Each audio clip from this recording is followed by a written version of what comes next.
Dann begrüße ich jetzt auf der Bühne ganz herzlich Malte Engler und Sandra Siron. Je dis bonjour à Malte et Lisa. Il connaît beaucoup les droits de données et de la politique sociale digitale et des sciences des droits. Et Sandra, elle, recherche sur l'intelligence artificielle et sur les sciences sociales.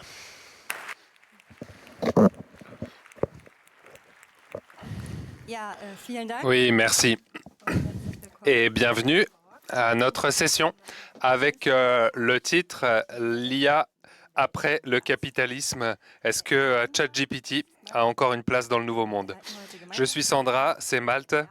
On fait ce talk ensemble. Je vais faire la première partie et Malte la deuxième. On va entrer directement dans le vif du sujet. L'IA. Est-ce qu'on a vraiment besoin de faire une session sur l'IA quand n'importe quel produit aujourd'hui, que ce soit un grille-pain ou une douchette, c'est écrit qu'elle est améliorée par l'IA? Est-ce que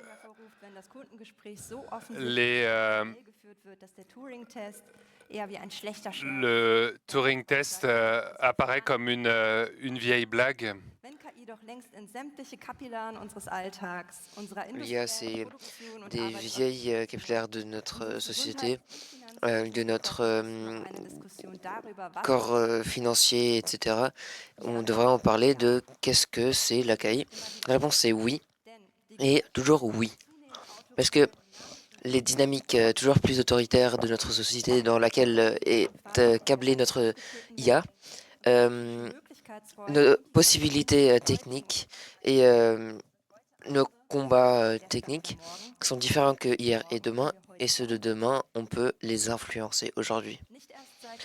Et pas depuis les 1950, des années 50, quand l'IA a commencé à venir, de John McCarthy par exemple, à Dayton College, et assez rapidement c'est le métier qui nous a accompagnés, des techniques qui nous accompagnent. La tech a commencé par la philosophie de la tech dans le 19e siècle. Des données de l'humain quand ça a commencé à se faire comprendre, et ça a été reformulé à chaque fois. C'est quelque chose de complètement important pour cette société, et c'est toujours quelque chose de... Et c'est toujours revenu sur le potentiel sociétaire. Donc la thème, c'est la problématique de l'intelligence artificielle. Ça revient pas à une position de pro ou contre.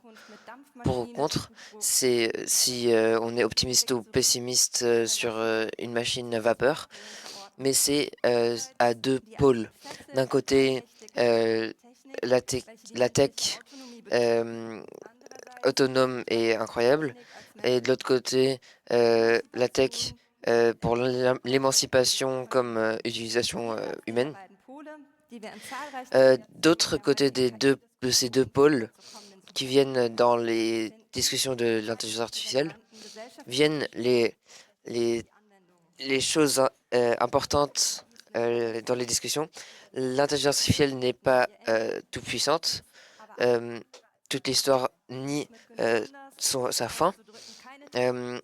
Mais aucune tech est que moyennement bien, parce qu'avec sa tech, elle existait déjà avant. L'intelligence artificielle est quelque chose de vieux, et ça devrait aider comme catalyseur dans notre tech. Comme ça, sa partie constitutionnelle est importante. La variante de IA générative est basée sur une optimisation statistique qui utilise parfois même d'informations, et des IA symboliques par exemple sont aussi des intelligences artificielles qui se changent qui sont très différents des intelligences artificielles qui sont basées sur euh, des, des LLM. Et ce qui est important aujourd'hui, c'est les données, un grand nombre de données. Toutes les techs d'intelligence artificielle sont basées sur les données. C'est envoyé à des travailleurs de données qui font tout le temps des travaux très monotones et pour nourrir ces logiciels avec beaucoup de données. Parce que tout ça vient parce que les ressources viennent du sud global, on peut parler de données, de colonialisme de données. L'IA générative peut générer un texte par les données qu'elle a et même ajouter des données qu'elle a comme des LLM peuvent. Il n'y a rien qui est vraiment intelligent. Maureen Deston dit que l'IA générative est basée sur des données qui étaient déjà là. Il est basé sur un conservatisme structurel. Et ça peut être potentiellement normalisé. Et par rapport à l'implémentation sociale, ça peut être problématique. Des philosophes comme Donna Haraway nous montrent que les sciences naturelles sont particulières si elles sont utilisées comme une loi universelle. L'implémentation versatile de l'intelligence artificielle est traitée comme une règle et toutes les règles sociétales liées sont structurellement importantes. Donc, toutes les promesses de l'IA sont attirantes et on pense qu'on peut améliorer beaucoup de choses, beaucoup de routines, économiser de l'emploi et optimiser du coup la croissance. Et donc, c'est là où le hype de ChatGPT et autres arrive grâce où certains ont remis en question le rôle des LLM et de l'IA.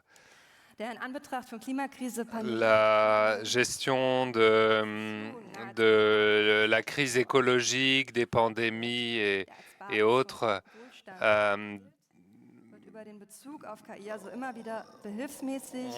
sont aidés, la lutte contre tous ces problèmes sont aidés par les IA, mais de manière limitée. Si les capacités de l'IA sont améliorées, les technologies de l'IA sont incontournables. On a vraiment une compétition surtout aux États-Unis et en Chine pour tout ce qui est IA générative et les initiatives stratégiques des différentes entreprises et des États. En Europe et dans d'autres régions, malgré les initiatives politiques stratégiques, on voit une augmentation du nombre d'implémentations. Malgré les dépendances sur les capacités technologiques, on voit une évolution et la concentration des capacités d'IA sont augmentées par la dépendance infrastructurelle. Aux États-Unis, c'est là où on a le plus de startups sur l'IA et le plus d'investissements aussi de capital dans l'IA. Et on a une grande influence sur quelle IA va être développée. Pour les startups, c'est très compliqué de montrer un avantage par rapport à une compétition qui est toujours plus rude et d'être compétitif envers les plateformes les plus importantes. 2023, après la sortie de ChatGPT, la plupart des grandes entreprises profitent le plus de l'IA. On a besoin d'argent pour pouvoir gagner de l'argent sur le marché de l'IA. Pour avoir les meilleurs sets de données pour du training d'IA, il faut avoir des bonnes puissances de compute et la meilleure infrastructure pour gérer la donnée. Et donc, c'est très intensif au niveau des ressources et détruit la nature. Avec les réseaux neuronaux, la puissance de calcul nécessaire est toujours plus importante et donc le CO2 et les ressources nécessaires toujours plus importantes. Jusqu'en 2028, on va multiplier par 4 la consommation de l'IA, ce qui représentera 14 centrales nucléaires. Et donc, les ressources en eau, en CO2 vont augmenter et tous les matériaux et minéraux nécessaires pour la construction du hardware qui mettent des travailleurs dans des conditions de travail horribles. Donc, l'IA est un désastre écologique et pas une technologie de pointe qui va nous sauver. Ce que Sandra a dit et a montré, c'est les symptômes. Et ils ne sont pas très controversés dans cette salle. Beaucoup d'entre nous le savent déjà. Et notre session ne s'appelle pas l'état merdique de l'IA. Il s'appelle plutôt est-ce qu'on en a besoin encore de cette merde après le capitalisme. Et d'abord, on va parler de qu'est-ce que c'est le capitalisme et comment le capitalisme forme l'IA. Donc, on va faire un petit crash course, un speedrun pour la critique du capitalisme. D'abord, on va parler du capitalisme. On voit 3 qualités principales. La propriété, le travail et le marché. Donc, la propriété, c'est la propriété de terrain, de ressources et de ressources naturelles. Et c'est très important de combien on a de propriétés. Celui qui a ses ressources, il peut faire ce qu'il veut. Il peut même les casser. Il peut même utiliser sa propriété pour l'utiliser contre nous tous. Et pour l'IA, c'est la propriété du chef de Microsoft, de OpenIA. Ils disent ensemble, on va construire pour 100 milliards d'euros. Stargate, c'est un énorme data center. Ça montre comment la propriété privée, c'est quelque chose de très pas démocratique. Et c'est pas nous qui décidons comment ça va être utilisé, cette propriété. C'est 2 personnes qui disent on va l'utiliser comme ça parce qu'on a le pouvoir. C'est bizarre parce que c'est un peu les nouveaux titres dans le capitalisme, comme les titres aristocratiques avant. Donc ça veut dire que des personnes doivent vendre leur durée de vie parce qu'ils n'ont pas d'accès à ces ressources naturelles.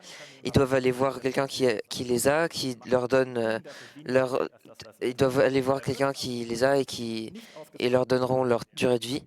Et c'est pas eux qui auront l'argent, c'est le propriétaire de l'entreprise.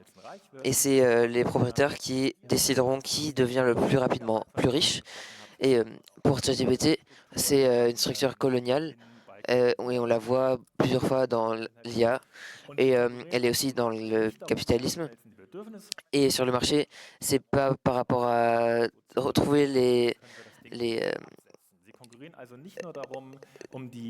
attentes pour tout le monde, c'est pas par rapport à la course pour utiliser tous ces modèles et les mettre dans la course. C'est pour ce produit, c'est le produit de ChatGPT, c'est l'efficacité et ton chef, il peut te dire je vais te payer la moitié pour l'IA et c'est quelque chose c'est l'utilisation principale de l'IA sur le marché. Et très souvent,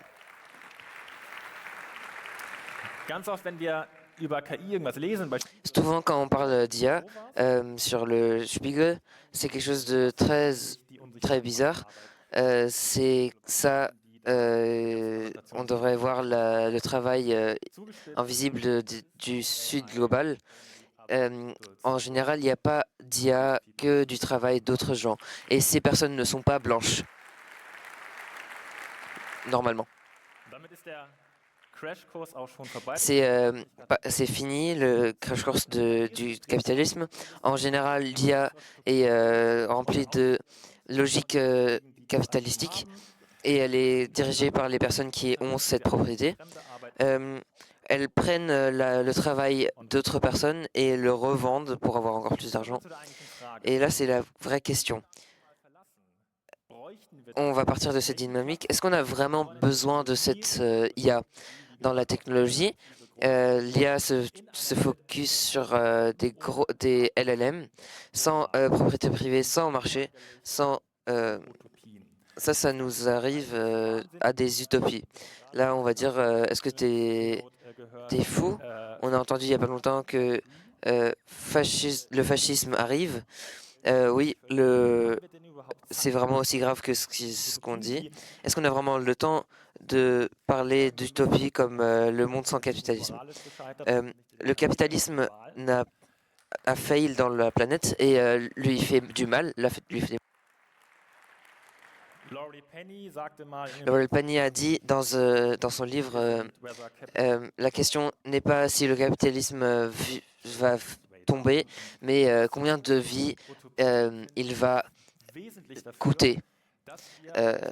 Et on doit pouvoir le combattre. Si on n'a rien pour combattre, ça suffit pas. On a besoin de points pour lesquels on travaille. Et j'aimerais bien avec vous tous ces modèles de non économiques. On n'a pas le temps. J'ai beaucoup de choses à lire. J'allais dire show notes, mais j'ai pas de podcast. Dans les tips de littérature.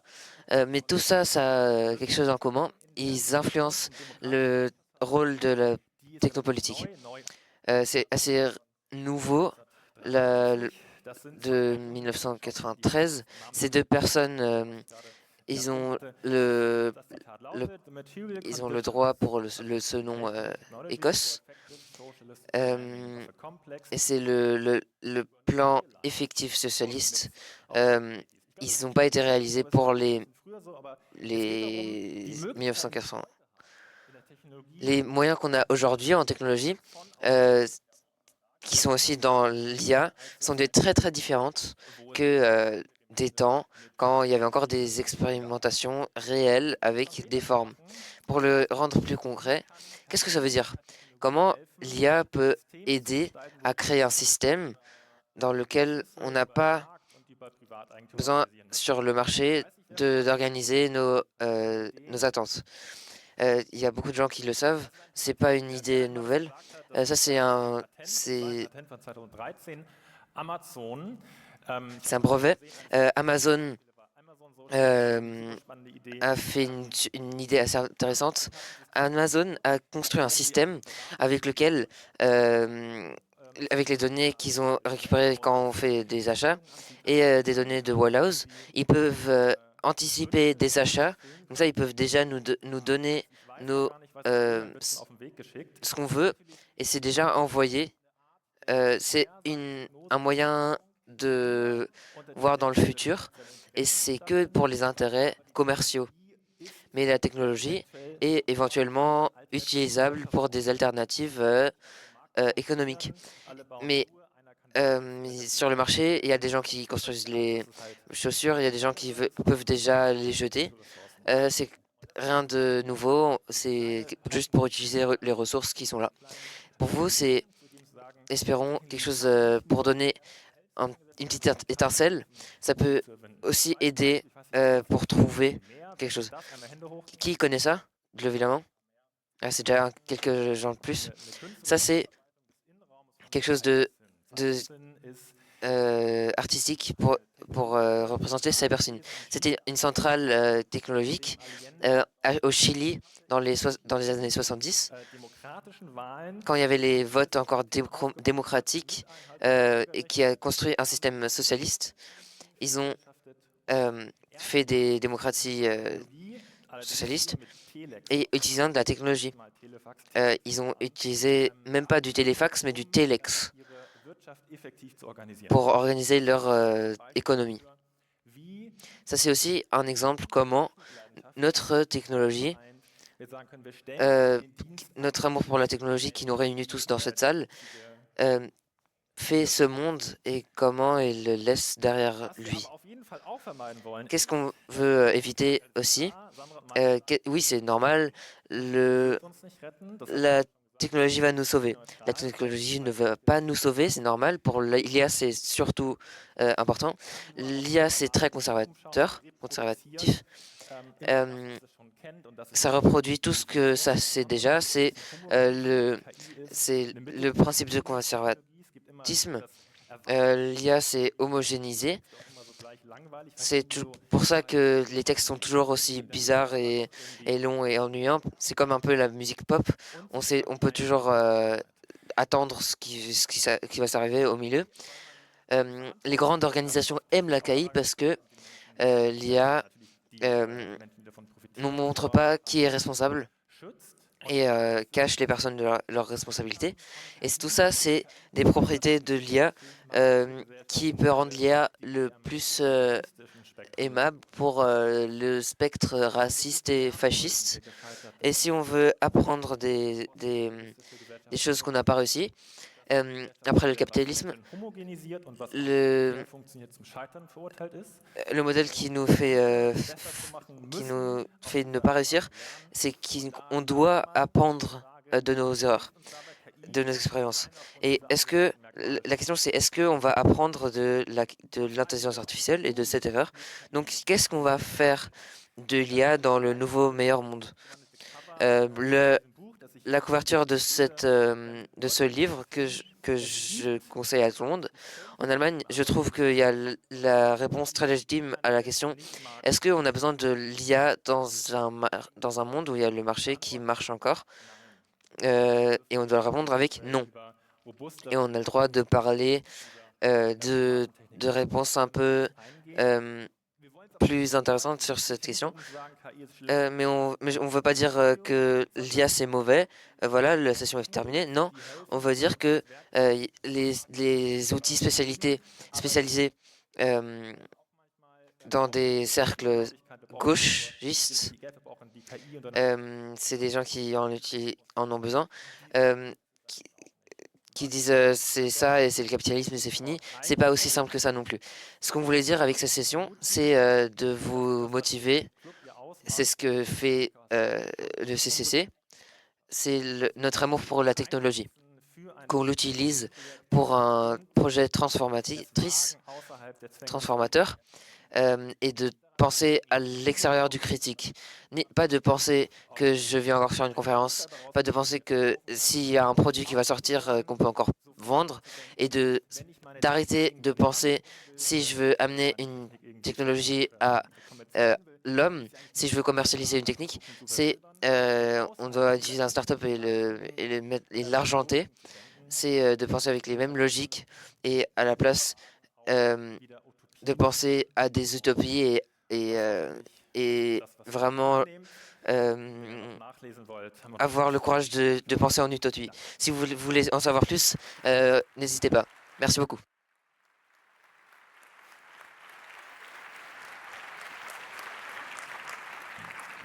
Oui, merci beaucoup à vous.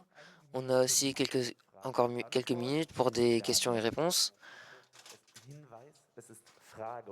C'est vraiment questions et réponses et pas co-présentation et réponse.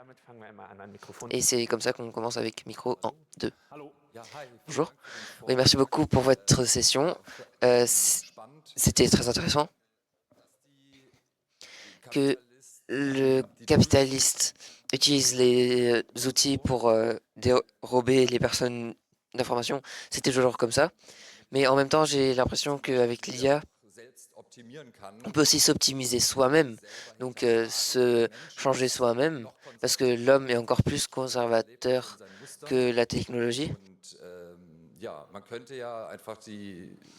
Oui, on pourrait juste utiliser l'IA pour s'améliorer soi-même pour une société plus post-utopique, pour se connecter plus.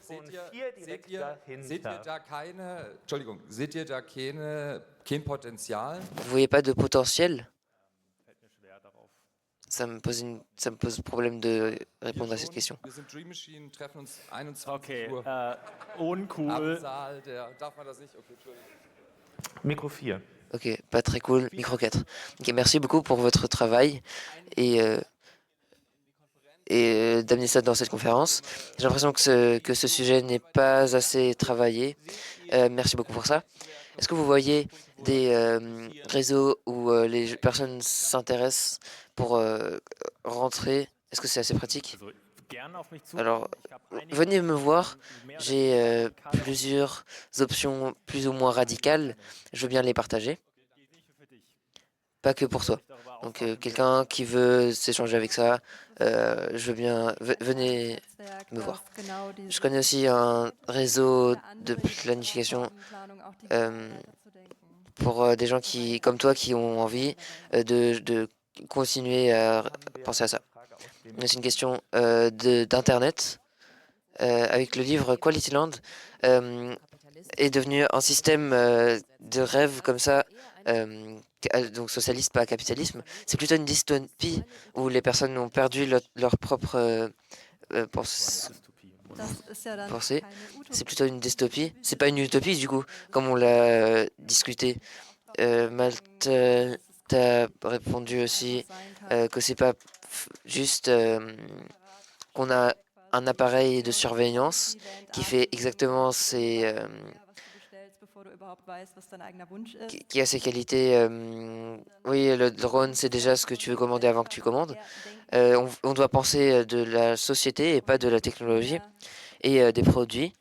Donc, dans ce sens, pour nous, c'est par rapport à un échange, quelles sont les attentes et les besoins, et de savoir quelle technologie on a besoin et de quelle on n'en a pas besoin. Et dans cette scène, les débuts publics, ce qui pose comme sur les décisions démocratiques et socialistes, et d'expériences historiquement réelles, de ne pas les répéter. Et c'est aussi le noyau. Dann einmal Mikrofon 1. Et micro 1. Ja, vielen Dank für den Oui, merci beaucoup pour la session. Question, qu'est-ce que vous dites pour la thèse que les jobs du Sud global sont peut-être des jobs assez propres et sanitaires? Et est-ce que c'est juste l'aspect que le Sud global peut payer leur loyer? C'est pas forcément spécifiquement pour la question de KI. Moi, je dirais quand même que spécifiquement, c'est pour l'intelligence artificielle, que ça va pas lier à que ça va changer leur milieu de travail. Dans ce contexte, ça peut aussi vouloir dire que ça va mettre des personnes meilleures que où ils étaient avant, mais en général, ça va pas remonter ces effets de pouvoir. C'est exactement ce que cette session voulait dire. Qu'on a pensé un petit peu à l'extérieur du système, sinon on devrait toujours penser quel est le cas, où est les produits qui sont dans le capitalisme et qu'est-ce que ça produit. Et par rapport au travail, c'est quelque chose de complètement différent que quand tu regardes toute la société et des besoins que ça demande. Mais cette dérobation de travail, c'est pas une catégorie, c'est une catégorie à part. Il y a des jobs pas très bien payés et des jobs très bien payés, mais c'est quelque chose, c'est le pouvoir de l'entreprise. Et peu importe comment elle est payée, la personne, s'il y a toujours il y a toujours un déséquilibre social entre les salaires, mais il faut une avancée de changer cette injustice entre beaucoup. Dann einmal Mikro 3. Micro 3. Est-ce que l'IA pourrait éventuellement aider au développement de l'avancée de production pour dépasser la production en elle-même? Peut-être. Oui, peut-être selon comment tu veux le mettre en place. C'est l'IA mettra pas ça en place, c'est les personnes en elles-mêmes qui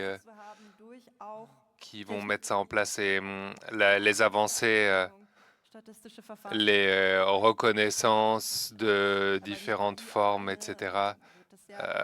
Aura toujours besoin de personnes. L'IA pourra pas réguler tout ça, pas dans cette forme-là en tout cas, pas dans la forme qu'on a aujourd'hui.